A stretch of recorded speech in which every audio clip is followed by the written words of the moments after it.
With his trusty metal detector, Duluth Wing hunts for artifacts at the chain of ponds in western Maine. It's near the Canadian border. This trail right here, I found some musket balls right along this trail. Duluth has assembled what might be the largest collection of relics from the Benedict Arnold expedition.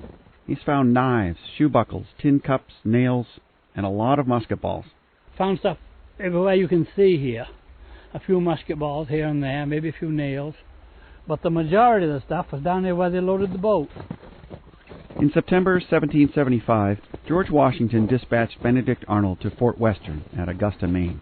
He brought 1,100 men with him. Their orders? March 275 miles through the Maine wilderness, then make a surprise attack on the British in Quebec City. It was a mission of remarkable hardship. Everything imaginable went wrong. Floods, illness, desertion. It took a month just to get to the chain of ponds. The soldiers wrote in their diaries that camping here was cold, snowy, and wet. They all talked about being wet all day, all night, sleeping around, trying to sleep around the campfire, but stayed awake most of the night waiting for daylight to come. Today we think of Benedict Arnold as a traitor. He switched sides during the Revolutionary War, from the colonies to the British. Duluth has a different take. He was no traitor when he went through here. He was a Revolutionary War hero. It seems like if you make one mistake, they'll tag you for that for the rest of your life. You know, you're a traitor. But if you live an honorable life up to that point, nobody wants to talk about it. Prior to the war, Arnold thrived as a merchant in New Haven, Connecticut.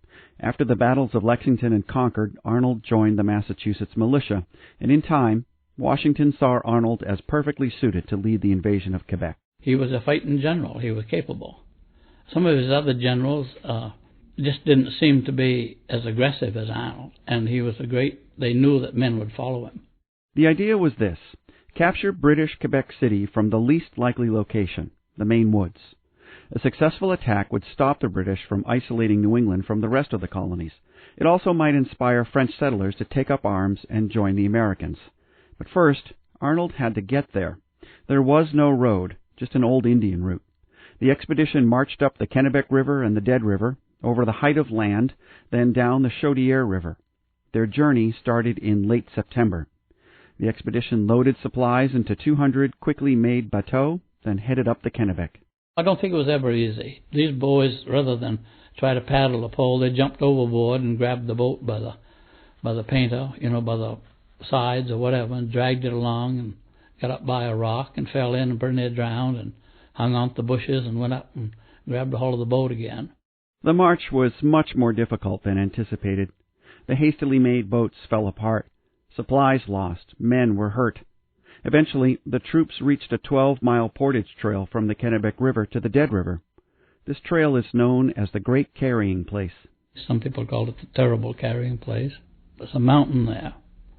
They talked about blowdowns and clearing the trees, then get into what they called a boggy, swampy cedar swamp. You jump from one rock to the other, or you slip and go down between the rocks. You have your choice. The water was green, they said. They drank it and got dysentery, and then when they got near what's presently Flagstaff Lake, there was a huge morass, they called it. If you're walking through, it's one thing, but lugging a boat on your back is something different. Then came the hurricane. Some soldiers reported the water rose as much as 9 feet. They talked about extreme current. Some of the men overturned in the bateaux and swam downstream, and somebody else ran down and pulled them ashore. And they lost their gun, everything that they had. Arnold claimed a chest of gold coins washed off the front of the bateau in the Dead River. You've looked for it. Well, you got to have something to keep you going. Break my neck. At home, Duluth's garage is full. Well organized, but full of odds and ends, from copper pipes to antlers. Don't look around too much here now. You may find something that belongs to you. The garage is also home to Duluth's collection of Arnold expedition relics. One day I found 832 musket balls in one place, underneath a tree. I couldn't sleep that night. This is a knee buckle. These are bent nails, of course. We find little things like a needle and a fish hook. This was a pewter cup and pewter spoon I found right down here at Arnold Falls. I found all these right together in one place, so I just figured a soldier got up and left his pack that morning. Duluth's passion for the Arnold story started in high school in the 1940s when he read Arundel by Kenneth Roberts. In the late 1960s, Duluth and a friend spent several years off and on paddling and hiking all of Arnold's route. Since then, Duluth returns to the trail time and again, discovering artifacts lost in the wake of the expedition. He says there's still more to discover. Man's belt buckle and both shoe pads and his false teeth. I could say he perished right there. But probably I'm a little morbid. It's quite possible Duluth could find the remains of a soldier. After the chain of ponds, the expedition climbed over the height of land.